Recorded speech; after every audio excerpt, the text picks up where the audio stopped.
என் பேர் நக்ஷத்ரா. நான் college final year படிச்சுட்ருக்கேன். எனக்கு காலேஜ் முடிக்கிறதுக்கு எனக்கு எல்லா சர்டிஃபிகேட்ஸும் வேணும். அது எங்கள் வீட்டிலேருந்து தந்தால் நல்லாயிருக்கும்.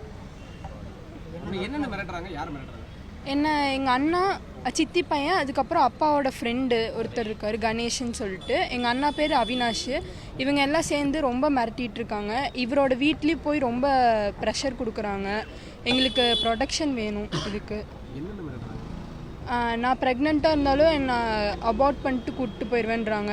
நான் மேரேஜ் பண்ணி என்ன பண்ணாலும் இவங்களை ஏதாவது டார்ச்சர் பண்ணி கொன்றுவேன், அப்புறம் என்ன கொன்றுவேன் அப்படின்னு சொல்கிறாங்க. இதெல்லாம் ரொம்ப ப்ரெஷராக இருக்குது எங்களுக்கு.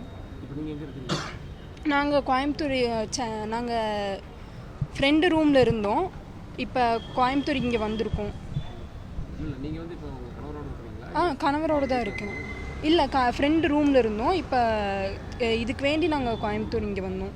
இந்த காதல் மறுப்பு, சாதி மறுப்பு, காதல் திருமணம் செய்கிறவங்களுக்கு உரிய பாதுகாப்பு கொடுக்கணும்னு சொல்லிட்டு உசிலம்பட்டியில் நடந்த ஒரு ஆணவ படுகொலையை அடுத்து நடந்த உயர்நீதிமன்ற தீர்ப்பு ஒன்று இருக்குது.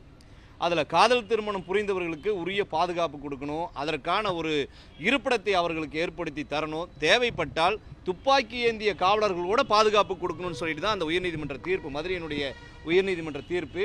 அந்த தீர்ப்பின் அடிப்படையில் இந்த பிரச்சனை நடந்ததுன்னா உடனடியாக AWPS பொள்ளாச்சி செயல்பட்டு இருந்தால் அந்த மிரட்டல் என்பது தொடர்ந்து இருக்காது. ஃபார்மல் என்கொயரின்ற மாதிரி ஒரு மனு வருது, கூப்பிட்டு விசாரிக்கிறாங்க, உடனே போங்க அப்படின்றதுனால என்ன ஆகுதுன்னா, வலியவர்கள் யாரோ அவர்கள் தன்னுடைய குடும்ப உறுப்பினர்கள் 4 ஸ்கார்பியோ போன்ற பெரிய வாகனங்களை வந்து நைட்டு 4 மணிக்கு கிருஷ்ணமூர்த்தியோட தாயாரை மிரட்டுறாங்க. அவங்க எங்கே இருக்காங்கன்னு தெரிஞ்சுட்டு உடனே அங்கே போய் மிரட்டல், நேற்றைக்கு வரைக்கும் மிரட்டல். கிருஷ்ணமூர்த்தியினுடைய வீட்டுக்கு எதிரில் இருக்கக்கூடிய மளிகை கடைக்காரருக்கு ஃபோன் பண்ணி, கிருஷ்ணமூர்த்தி வந்துட்டானா, அவன் புது பொண்டாட்டி வந்துட்டாளா, வந்தா சொல்லுங்க, அவங்க குடும்பத்தில் யாரும் உயிரோட விடமாட்டோம் என்று மிரட்டல் தொனியில் போகுது என்பது தொடர்ச்சியாக தமிழ்நாட்டில் ஆணவ படுகொலை என்பது சாதி ரீதியாக நடப்பது என்பது எல்லோருக்குமே தெரியும். அது பிற்படுத்தப்பட்டோர், மிகவும் பிற்படுத்தப்பட்டோர் என்றாலும் சரி, பட்டியல் மற்றும் பிசியாக இருந்தாலும் சரி, ஜாதி ஆணவ படுகொலைக்கு பொருளாதாரம் என்பதும் சாதியம் என்பது மிகப்பெரிய வலிமையாக இருக்குது.